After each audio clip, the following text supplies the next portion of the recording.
62번입니다.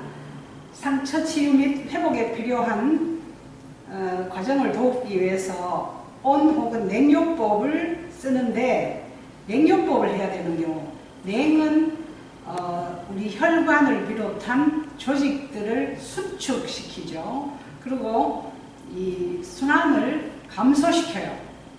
그래서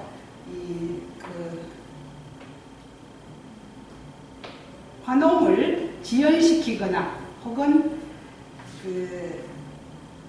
염증 과정을 좀 늦춰야 될 때 이 냉요법을 하죠. 자, 그래서 저체온일 경우에 물론 냉이 안 되겠죠. 2번의 초기 염자는 이 냉요법이 가장 잘 듣는 경우이죠. 자, 그래서 염자는 순간적인 탈구예요. 그죠? 예를 들어서 뼈가 이렇게 있으면은 뼈가 있어요. 그러면 여기 뼈와 뼈가 연결된 부분을 우리는 관절이라고 불러요. 관절인데, 이 뼈가 부러지면 골절이죠. 골절인데, 이게 뼈와 뼈가 연결된 관절 부분에는 요 사이에, 그러니까 요 물렁뼈가 이렇게 있고, 부딪히지 않게 하기 위해서 매끈매끈한 액체들이 있어요. 액낭이라고 액체가 있죠. 그 다음에 여기 연결하는 인대와 혈관 신경들이 다 이렇게 연결되어 있어요. 그래서 하나의 주머니를 만들고 있죠. 그래서 이렇게 움직일 수 있게 되어 있는데, 어떤 이유로 이게 모든 관절이 이렇게 뽑히면 이 관절, 주관절은 요만큼 옆으로는 절대로 못 가요. 뒤로도 못 가요. 그래서 자기들이 이 관절 각도가 있죠. 움직일 수 있는 관절 각도가 있는데, 만약에 어떤 힘에 의해서 이 각도 이상으로 강요받게 되면, 그래서 발을 이렇게 찌끗해서 이 발목이 요만큼 갈 수 있는데 더 많이 충격이 가해져서 힘이 가해져서 여기 이 관절에 힘이 가해지면 이 뼈가 순간적으로 이렇게 있었는데 순간적으로 탈구를 하죠. 이렇게. 그래서 이렇게 되는 거죠. 그랬다가 이렇게 완전히 빠져갖고 있으면 탈구예요. 탈구. 그런데 순간적으로 탈구했다가 반작용에 의해서 이거 싹 제자리에 집어넣었어요. 그러면 순간적으로 탈구 이렇게 됐다가 제자리에 돌아가서 이 상태는 유지가 되지만 이미 여기를 둘러싸고 있는 작은 혈관들, 그러니까 모세혈관을 비롯해서 큰 혈관이 터질 수도 있어요. 그 다음에 신경들이 파괴가 되는 거예요. 떨어지는 거예요. 순간적인 탈구에 의해서 싹 돌아오면서. 그래서 이 주위에 있는 조직들이 다 터지게 되죠. 그러면은 출혈이 있고, 그 다음 작은 신경들은 터지기 때문에 아프죠. 그리고 조직들도 터지기 때문에 부종이 오죠. 왜냐하면은 수분 대사가 안 되고 수분이 밖으로 빠져나오니까 조직들이 터졌으니까. 그래서 부종, 출혈에다가 작은 신경들이 다 터졌으니까 굉장히 아프겠죠. 통증. 그래서 출혈, 부종, 통증. 이게 순간적인 탈구가 되는 걸 삐었다. 염좌라고 해요. 염좌. 제일 많은 게 발목이죠. 발목에 염좌가 제일 많이 오죠. 배구 같은 거 하다가 손가락 있는데도 올 수는 있긴 하지만, 그래서 순간적인 탈구가 돼서 제자리로 돌아갔지만 이게 회복하기까지는 상당히 시간이 걸려요. 그래서 당분간 체중이 가해지면, 체중이 가해지면 또 이게 빠지니까 다리를 높여가지고 부종을 좀 낮추고, 그 다음에 지혈해야 되니까 밖으로는 지혈이 안 보이지만 안에 내치혈이 있으니까 이걸 지혈시키고 부종을 감소시키고 통증을 감소시키는데 이게 다 아주 효과가 있는 게 냉찜질인 거예요. 차게 하면은 우리 치통일 때도 얼음을 물고 있으면은 통증이 가라앉죠. 일종의 마취를 하는 거죠. 찬 것 가지고. 그래서 혈관을 수축시켜서 지혈시키고, 그 다음에 조직을 수축시켜서 부종을 감소시키고, 그 다음에 신경을 마취해서 통증을 감소시킨다. 그래서 염좌일 때는 무조건 그 부분을 높이고, 압력이 많이 가해지면 출혈이 많아지니까 또 부종이 심해지니까 수분이 그쪽으로 모이니까, 그죠? 높이고, 그 다음에 체중을 실으면 안 돼요. 꺾어 빠지니까 체중이 가해지면. 그래서 체중을 실지 않게 해서 높이고 찬물찜질을 하죠. 처음에 2, 3일은 찬물찜질을 하고 어느 정도 가라앉고 지혈이 되면 온찜질을 해서 이제 이게 순환이 잘 돼서 조직이 회복되도록 해야 되죠. 그래서 처음에는 2, 3일은 냉찜질입니다. 자, 그래서 62번에 2번. 이 방법밖에 없어요. 초기 염자일 때는. 염증을 막기 위해서 항생제를 먹을 수도 있지만 찬물이 더 효과적이죠. 자, 그 다음에 63번에 그 INO예요. 그죠? 자, intake and output.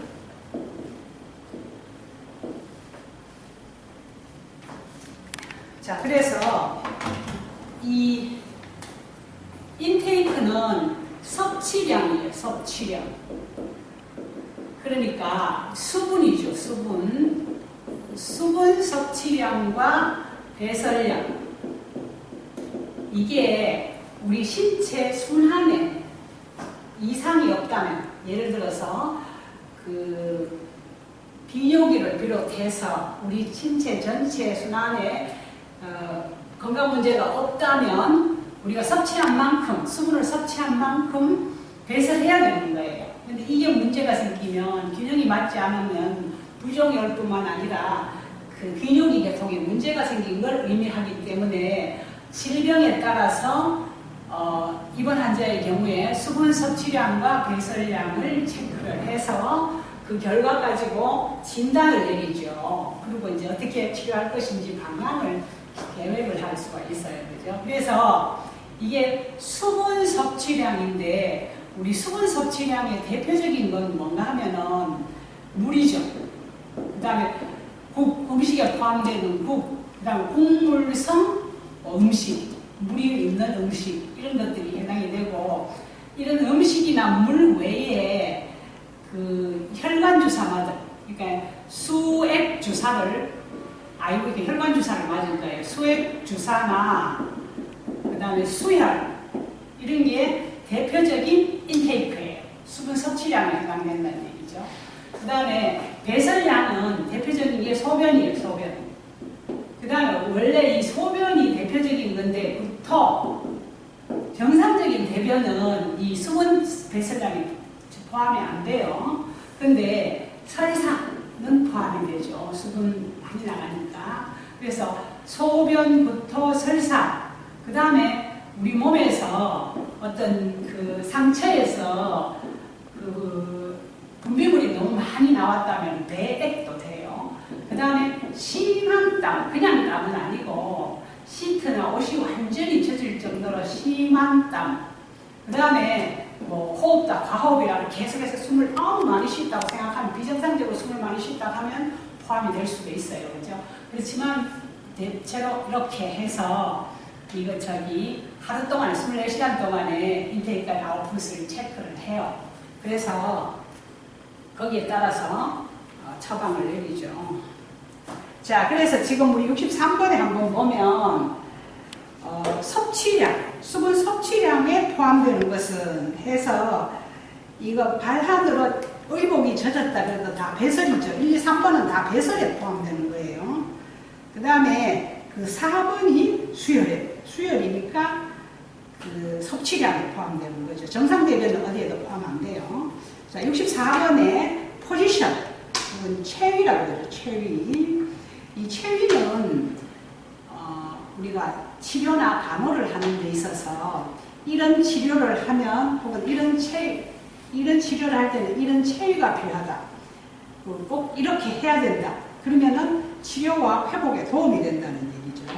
예를 들어서 산부인과에서 검사를 하는데 내진을 할 거예요. 그러면은 어떻게 해야 그 안쪽에 있는 그 자궁 경부를 들여다볼 수 있겠는가 얘기예요. 그래서 절석이 혹은 쇠석이를 해야 잘 보이죠. 그러는데 지금 1번은 보면 반좌위 해서 말 그대로 반쯤 앉혀놓는 거잖아요. 45도 혹은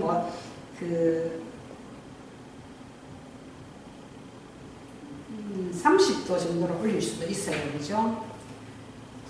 자, 그래서 반주하미 요거 있고, 그 다음에 요거는 대체로 뭐해요? 우리 그 앞에서 했는데 그 튜브 피딩 할 때, 튜브 피딩이라는 게 L 튜브, 레빈 튜브로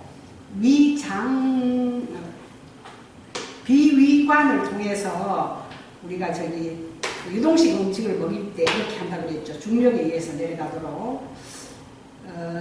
그 이외에 호흡곤란일 때 많이 쓰고 그러죠. 이 호흡기가 눌리지 않게, 소화기에 눌리지 않게 압박을 받지 않도록. 자, 그 다음에 2번이 엎드려 누운 거죠. 복이죠, 복이. 등을 쉬게 하거나 등 쪽에 부상이 있을 때 이렇게 엎드려 눕게 하죠. 그 다음에 3번에 우리 관장일 때 했는 건데, 심스체위죠. 관장일 때 그 치기로 누운 상태에서 위쪽으로 간 다리를, 무릎을 굽혀서 그 배 쪽으로 보낸 거예요. 그래서 항문을 노출시킨 거죠. 그래서 이제 심스체위. 그 다음에 쇼체위. 이건 다리를 높이는 거예요. 그래서 뇌로 가는 혈액량을 증가시키기 위해서 필요한 거죠. 자, 5번에 슬루기가 이제 가슴과 무릎을 붙여서, 슬이 무릎 슬자예요. 슬. 자, 이제 슬, 흉, 자세. 무릎과 가슴을 붙이는 자세 해갖고 그 니, 체스트 해서 슬흉이라고 그러죠. 이게 산부인과에서 많이 쓰는 건데, 자궁이 가장 압박을 받지 않고 제자리에 이렇게 있을 수 있는 거예요. 그래서 우리 생리 있을 때도 자궁이 과민한 상태이기 때문에 내장이나 이런 옆에 있는 장기들에 의해서 이제 압박을 받으면 더 이제 복통이 더 심해지기 때문에 이런 자세를 하면 좀 복통을 완화시킬 수가 있죠. 그 다음에 산 후에 자궁이 커져 있는 자궁이 제자리로 돌아가는데 그 도움이 되는 자세죠. 그리고 아기가 우리 전번에 했는데 머리가 밑으로 이렇게 내려가도록 있어야 되는데, 정상적인 자세인데 머리를 뭐 위로 있다든지 옆으로 횡위라든지 이럴 경우에 이 자세를 취해서 아기 머리가 밑으로 내려가도록 도와주죠. 자, 그래서 5번입니다. 지금 거기 문제가 골반 부위의 압력을 감소시키고 자궁 및 태아 위치 교정, 생리통 완화. 그래서 5번이죠. 자, 65번에 외과적 무균술을 바르게, 외과적 무균술은 멸균이죠, 멸균. 자, 바르게 적용한 경우, 다른 데는 지금 이름이 좀 그게 좀 그런데. 자, 1번은 뭔가 하면, 여기 잠깐만 좀 보세요.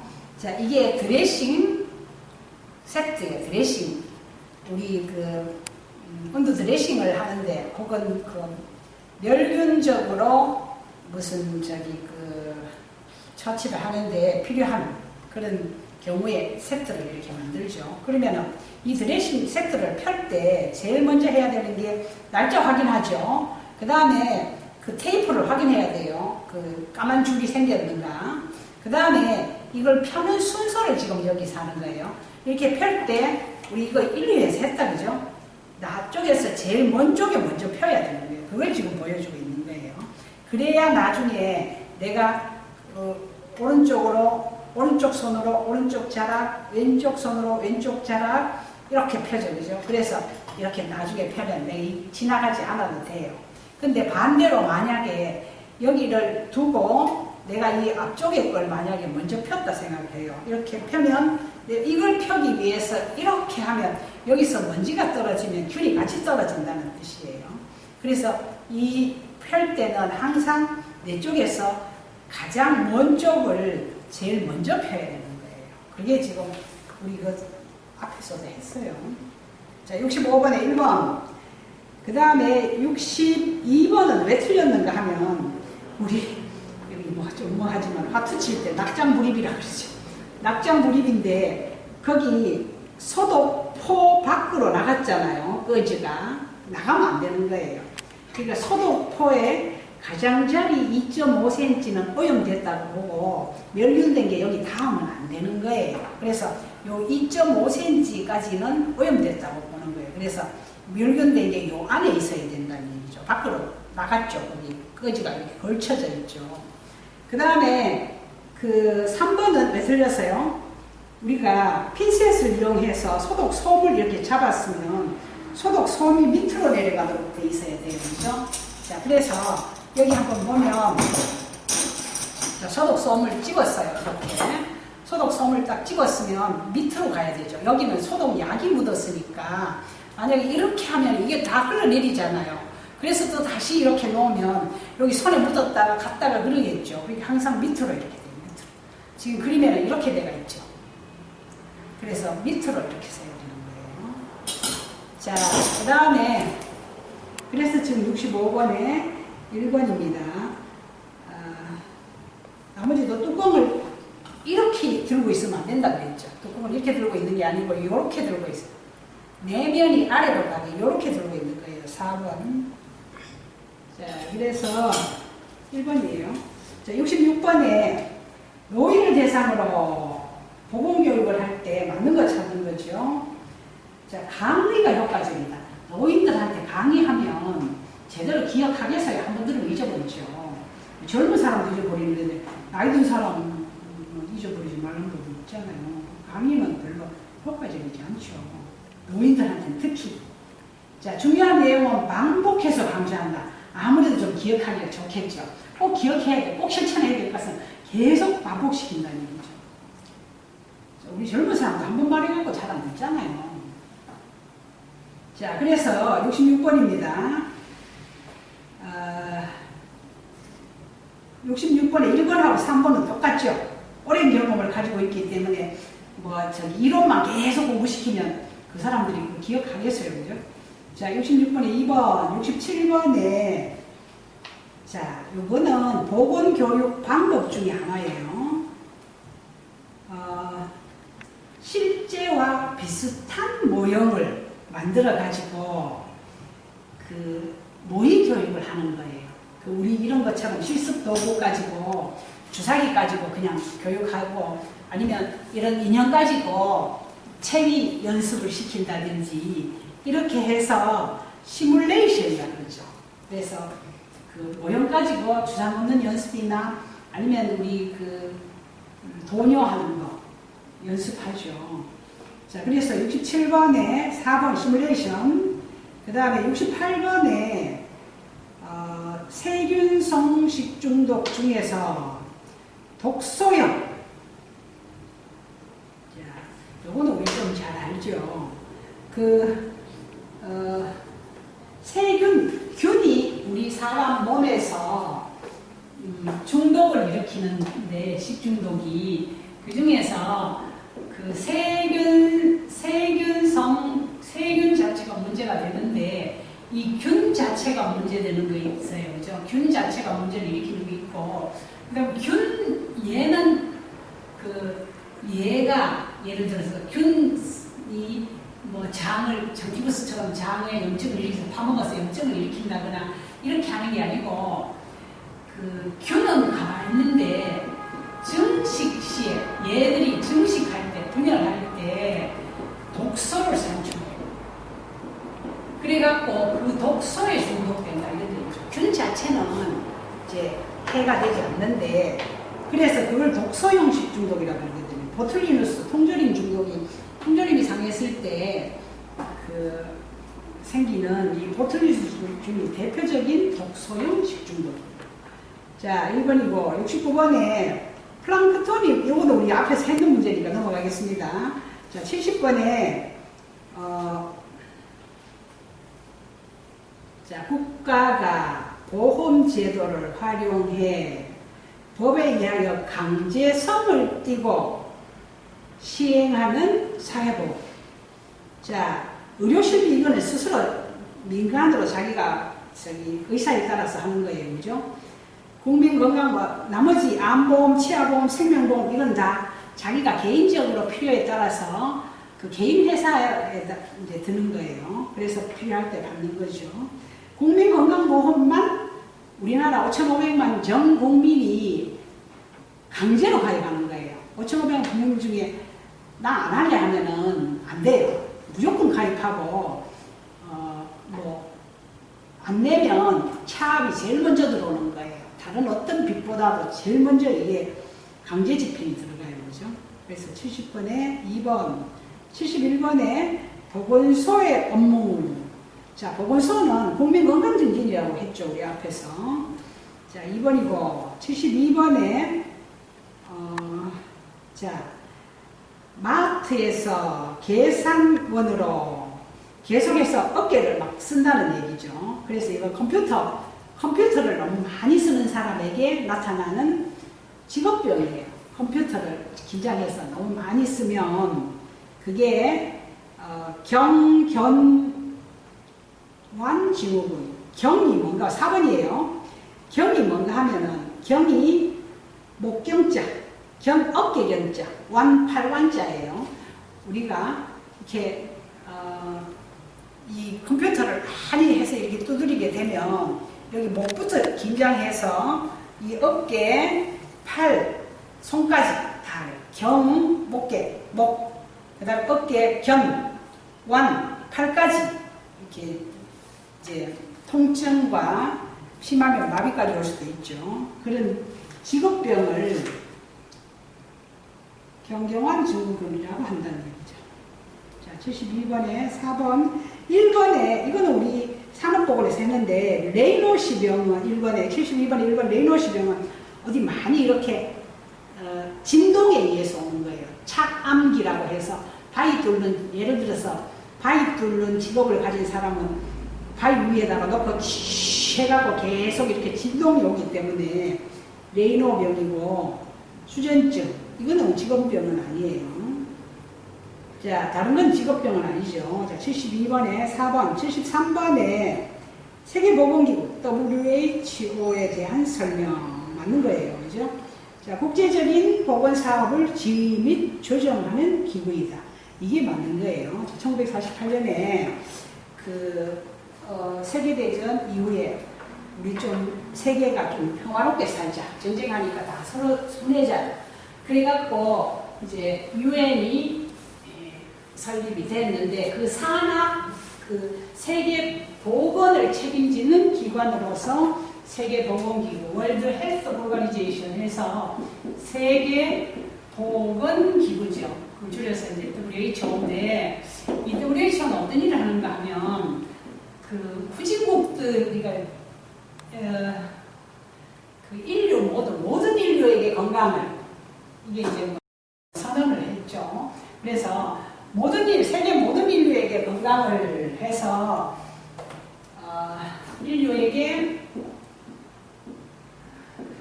건강을 세계 모든 인류 그러려면 선진국은 자기들이 잘 하세요. 미국 내에서도 부자들은 자기들이 잘 알아서 하니까 주로 그 국가보건사업이나 아니면 그 지역사회 보건사업을 저소득층에 초점을 맞추죠. 세계적으로도 잘 사는 나라들은 자기들이 잘해요. 후진국에서 문제가 생기면 지금 우리 이 코로나 보면 잘 알죠. 세계 어떤 나라에서 건강 문제가 생기면 그게 금세 세계의 문제가 돼요. 세계 전체의 문제가 돼요. 그래서 세계 전체의 건강을 이제 향상시키기 위해서, 증진시키기 위해서 같이 노력하자. 주로 이제 선진국에서 돈 내가지고 돈 내는 만큼 이제 감사도 보직도 이렇게 해가지고 우리도 얼마 전에 이종욱 몇 년 됐죠. 이종욱 박사님이 세계보건기구 사무총장을 했죠. 지금은 서태평양 이 세계보건기구 산하에 각 대륙별로 있어서 6개의 지역사무소가 있어요. 그죠? 우리는 서태평양 지역사무소에 속해 있는데 우리나라는 서태평양 지역사무소가 필리핀의 마닐라에 가면 큰 건물이 있어요. 근데 거기 사무소장이 우리나라 사람이에요. 그죠? 서영국 박사라고. 자, 그래서 이게 이제 국제적인 보건사업을 지휘 조정하는 기구인 거예요. 자, 1번.